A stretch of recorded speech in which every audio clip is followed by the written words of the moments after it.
While meeting with the elders of the church in one occasion, the prophet Joseph Smith declared, Alors qu'il se réunissait avec les anciens de l'Église, Joseph Smith, le prophète, déclara « Enlevez le livre de Mormon et les révélations. Et où est notre religion?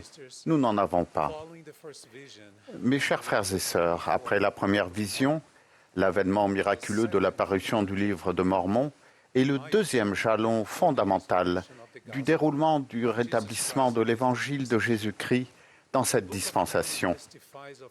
Le livre de Mormon témoigne de l'amour de Dieu pour ses enfants, du sacrifice expiatoire divin et désintéressé du Seigneur Jésus-Christ et de son ministère suprême parmi les Néphites peu après sa résurrection.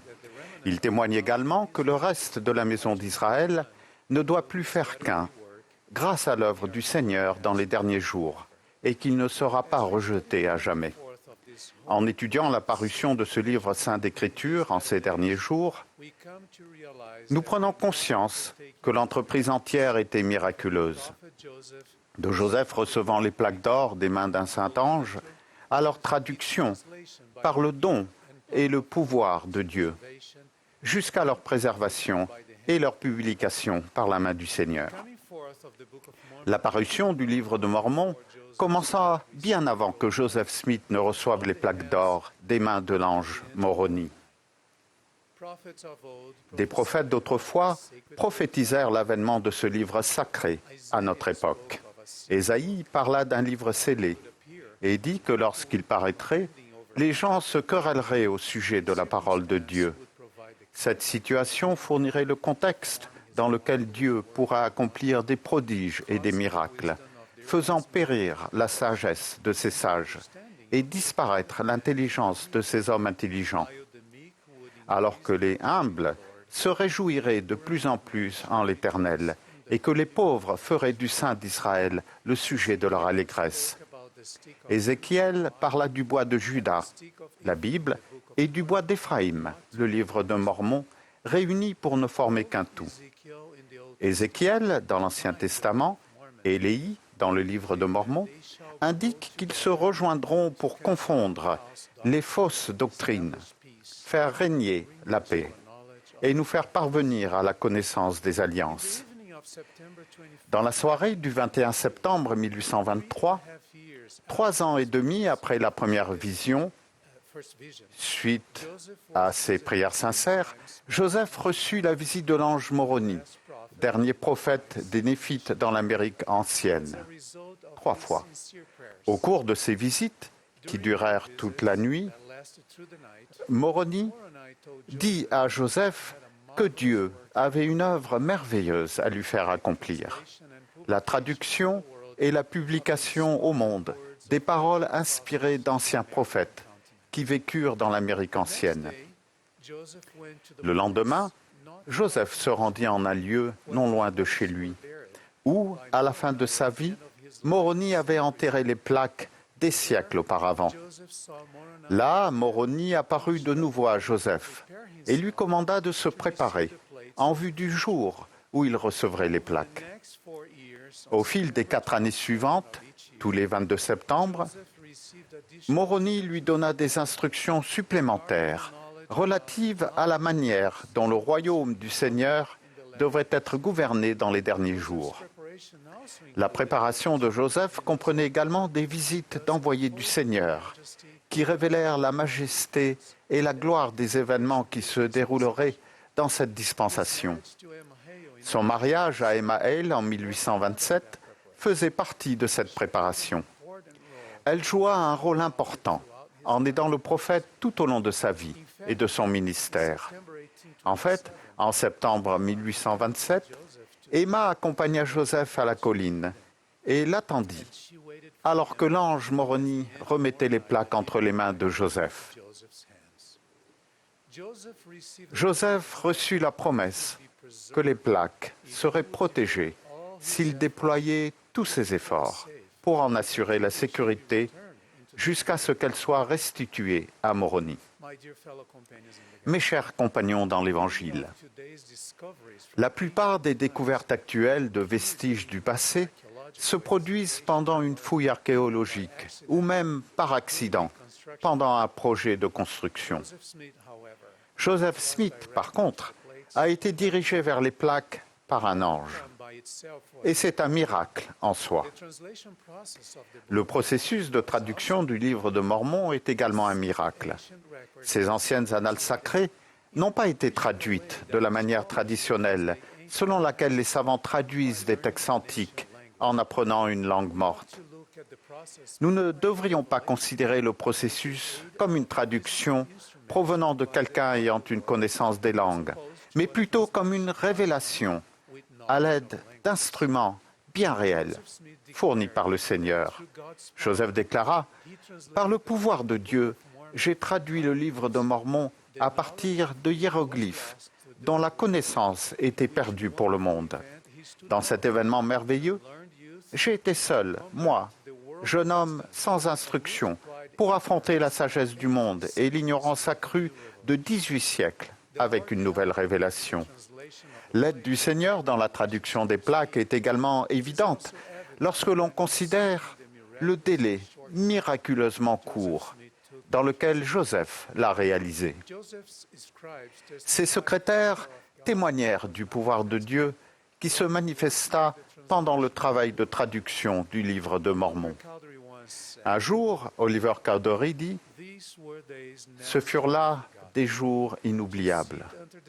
Cela éveillait en mon sein la gratitude la plus profonde que de pouvoir être là, à écouter le son d'une voix, parlant sous l'inspiration du ciel. Jour après jour, je continuais sans interruption à écrire le livre de Mormon tel qu'il tombait de ses lèvres, tandis qu'il traduisait. Des sources historiques révèlent qu'en 1827, dès l'instant où Joseph Smith obtint les plaques, on tenta de les lui voler. Il nota que les efforts les plus acharnés furent déployés pour les lui enlever et qu'on eut recours dans ce but à tous les stratagèmes qu'on pouvait imaginer. Finalement, pour commencer l'œuvre de traduction, Joseph et Emma furent obligés de déménager de Manchester, dans l'État de New York, à Harmony, en Pennsylvanie, pour trouver un endroit sûr, loin des émeutiers et des personnes qui voulaient dérober les plaques. Comme le fait remarquer un historien, ainsi s'acheva la première et difficile phase de la mission de Joseph de protéger les plaques. Les annales étaient encore en sécurité et dans ses combats pour les préserver, Joseph avait appris sans nul doute beaucoup sur les voies de Dieu et des hommes, connaissances qui lui seraient bien utiles dans les temps à venir. Alors qu'il traduisait le livre de Mormon, Joseph apprit que le Seigneur choisirait des témoins pour voir les plaques.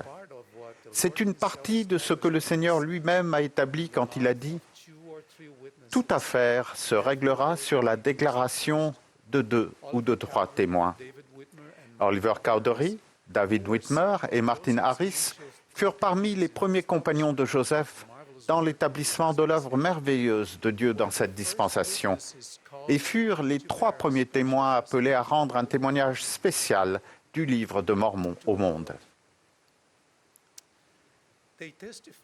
Ils témoignèrent that an angel qu'un ange who came venu from the presence of de the la Lord présence du Seigneur showed them the ancient leur record montra les annales anciennes and that they saw.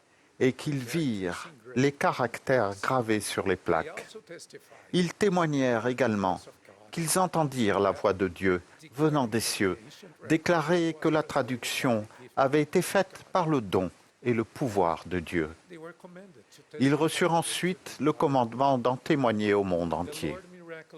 Le Seigneur appela miraculeusement 8 autres témoins pour qu'ils vissent de leurs propres yeux les plaques d'or et fussent témoins spéciaux de la véracité et de la divinité du livre de Mormon. They testified Ils témoignèrent they saw qu'ils virent and carefully et examinèrent attentivement les plaques engraved et les caractères qui y étaient gravés. the adversity, Même au cœur de l'adversité, all kinds of des persécutions, des difficultés en tout genre, et pour certains du fléchissement de leur foi, chosen book ces 11 témoins choisis du livre de Mormon ne renièrent jamais qu'ils avaient vu les plaques. Joseph Smith n'était dorénavant plus le seul au courant de la visite de Moroni et des plaques d'or. Lucy Mack Smith rapporta que son fils arriva à la maison rempli de joie après que les témoins eurent vu les plaques. Joseph dit à ses parents « J'ai le sentiment d'avoir été soulagé d'un fardeau qui était presque trop lourd à porter pour moi. Et cela me réjouit l'âme de ne plus être complètement seul en ce monde. » Joseph Smith affronta beaucoup d'opposition pour imprimer le livre de Mormon lorsque sa traduction fut achevée. Egbert Grandin, un imprimeur de Palmyra dans l'État de New York, ne se laissa convaincre qu'après que Martin Harris, dans un geste grandiose de foi et de sacrifice, hypothéqua sa ferme afin de garantir les frais d'impression. Sûrement en raison de l'opposition continue qui suivit la publication du livre de Mormon, Martin vendit fidèlement 61 hectares de sa ferme pour la financer. Dans une révélation donnée à Joseph, le Seigneur commanda à Martin de ne pas convoiter ses propres biens et de payer les frais d'impression du livre qui contient la vérité et la parole de Dieu. En mars 1830, les 5000 premiers exemplaires du livre de Mormon avaient été publiés et aujourd'hui, plus de 150 millions d'exemplaires ont été imprimés en plus de 90 langues. Les faits historiques et les témoins spéciaux du livre de Mormon attestent que la parution du livre de Mormon fut véritablement miraculeuse. Néanmoins, le pouvoir de ce livre n'est pas uniquement fondé sur son histoire magnifique, mais aussi sur son message puissant et sans précédent qui a changé de nombreuses vies, y compris la mienne. J'ai lu le livre de Mormon pour la première fois en entier lorsque j'étais jeune élève au séminaire. Comme mes instructeurs me l'avaient recommandé, j'ai commencé par les pages d'introduction. La promesse contenue dans les premières pages du livre de Mormon résonne encore dans mon esprit. Méditez dans votre cœur et demandez avec foi, au nom du Christ, si le livre est vrai.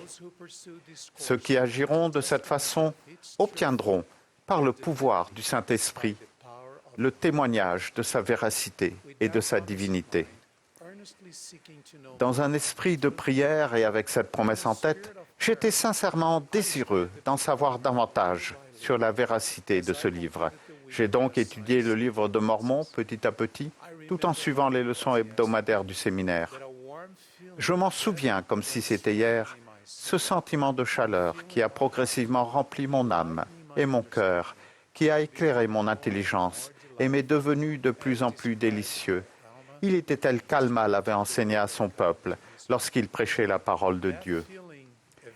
Grâce à ces précieuses expériences personnelles, le livre de Mormon est devenu la clé de voûte qui soutient ma foi en Jésus-Christ et mon témoignage de la doctrine de son évangile. Il est devenu l'un des piliers qui me témoignent du sacrifice expiatoire et divin de Jésus-Christ. Il est devenu mon bouclier contre l'incrédulité que l'adversaire tente d'instiller jour après jour dans mon esprit et me donne le courage de témoigner hardiment du Sauveur du monde. Mes chers amis, tel un miracle, mon témoignage du livre de Mormon a pénétré mon cœur ligne sur ligne. À ce jour, ce témoignage continue de grandir. Lorsque je cherche continuellement d'un cœur sincère à comprendre plus clairement.